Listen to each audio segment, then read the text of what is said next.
You know, there's a secret musical formula from the 90s that has totally taken over your social media feeds, and I bet you don't even realize it.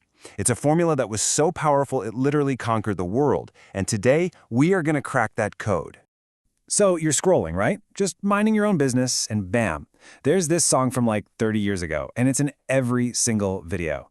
And now it's stuck in your head. Why? How does that even happen? Well, I'm here to tell you, it is not an accident. There's a secret recipe, and we are going to break it down ingredient by ingredient. All right, let's decode this thing. Think of it like a recipe for a viral challenge video.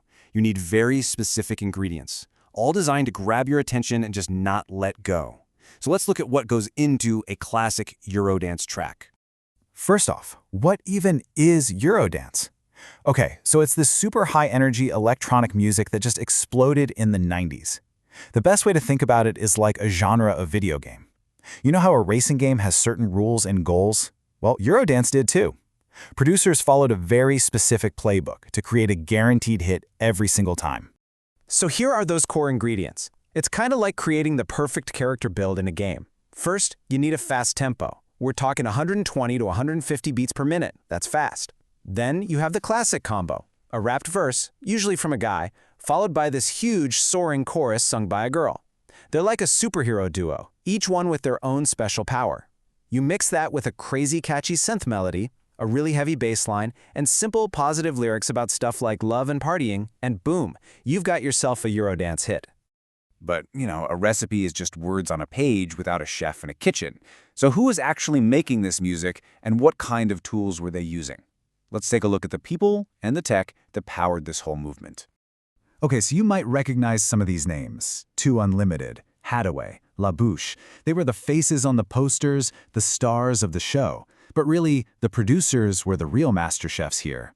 They were the ones in the studio crafting the beats, writing the hooks. A lot of the time, they just bring in different singers to be the face of the project. They were the true masterminds behind the whole operation. So how'd they actually build these tracks? Well, they were using 90s tech, which was kind of like an early version of the music apps you have on your phone today. Step 1, use a drum machine to program that perfect high-energy beat. Step 2, add the melody using a digital synthesizer to get that iconic, catchy hook. And then, for a little extra flavor, Step 3, drop in a sample, a cool sound effect from another song. It was all about using these new digital tools to make something that sounded polished and futuristic. All right, so you've got the perfect recipe and the best chefs in the kitchen. The track is a certified banger. But how did this music go viral? Without the internet? Let's find out. Long before there were algorithms and For You pages, the world's recommendation engine was the dance floor. Seriously, the clubs were the ultimate testing grounds. A DJ would drop a brand new track, and if the crowd went absolutely wild, they knew they had a hit. The club was basically a live-action algorithm, pushing the most energetic and popular songs to the top.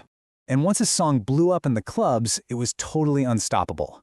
From there, it would jump to the radio, get a music video on TV, and sell millions, and I mean millions of copies all over the world. It was the 90s version of going viral, and it was a massive global phenomenon.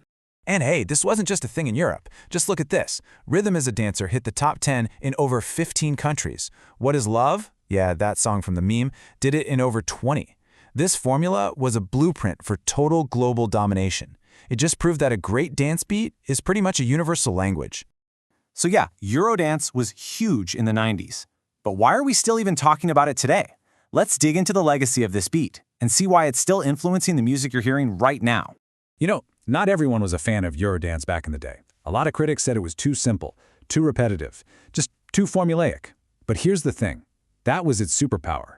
The simple lyrics and those catchy repetitive hooks made the songs absolutely impossible to forget. That formula is exactly why they've stuck around for 30 years. And that superpower is still at work today. The Eurodance formula is basically the blueprint for a ton of modern pop and EDM. That male rap verse? Today, that's the guest rapper feature. That big sung female chorus? That's still the goal for any pop anthem. And that catchy synth hook? Well, that's evolved into what we call the drop in an EDM track. The DNA of Eurodance is all over the music charts today. So if you had to boil it all down to one sentence, it's this. The simple but powerful Eurodance formula created unforgettable 90s hits that still shape the pop music you hear today. It's a timeless recipe for making people get up and dance. So now that you know the formula, the fast beat, the rap and sing combo, that giant synth hook. I've got a question for you. Which modern artist do you think is secretly making Eurodance? Give it some thought. The answer might actually surprise you.